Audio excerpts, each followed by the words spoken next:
Olá pessoal, eu sou a Ananda Costa e hoje nós vamos falar sobre os tipos de tecido. Os tipos de tecido da lesão. Vamos lá? Vários tipos de feridas podem apresentar algum ou outro tipo de tecido, mas a mesma ferida pode apresentar vários tipos de tecido na mesma lesão. Então é importante que o profissional de saúde saiba entender, avaliar e verificar qual tipo de tecido tem naquela lesão para a gente conseguir atingir o resultado ideal, que é uma cicatrização rápida.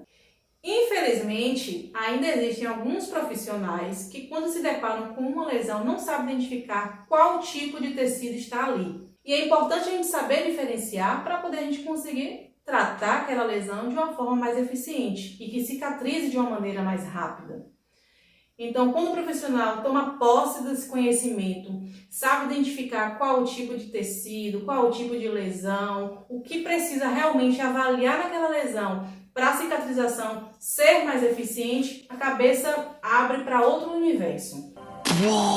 Então, grava aí quais são os tipos de tecidos que existem na lesão. Existem os tipos de tecidos viáveis e os tipos de tecidos inviáveis. Os tipos de tecidos viáveis são o tecido de granulação e o tecido de epitelização.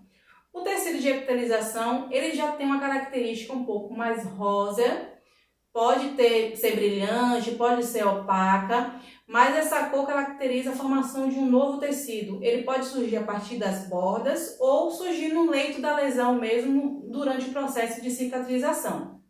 Mas a característica dele é basicamente essa. Um tecido mais róseo, você verifica que é um tecido novo, ainda friável, né? Tem uma capacidade de textura ainda mais fina, mas é a formação ali do novo tecido epitelial.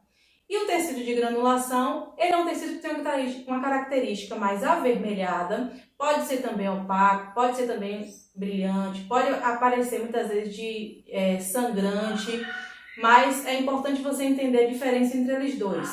Porém, existe essas características que são essenciais, saber diferenciar para saber qual tipo de cobertura que você vai utilizar em determinado momento.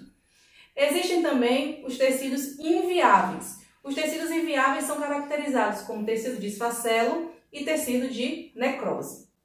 O tecido de esfacelo, ele já tem um aspecto mais mucoide, mais mole mesmo, né? E quando você verifica ele tem um aspecto amarelado ou esbranquiçado, né? Ou até amarronzado. Mas ele já tem essa característica mole naquele tecido. E visivelmente, para quem conhece e se depara, você sabe, aquele ali é um tecido de esfacelo.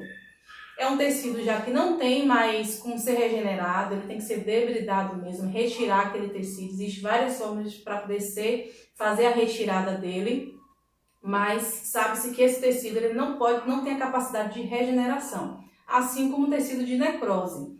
O tecido de necrose, ele é um tecido escurecido, ele pode ser uma necrose ou de liquefação ou uma necrose de coagulação.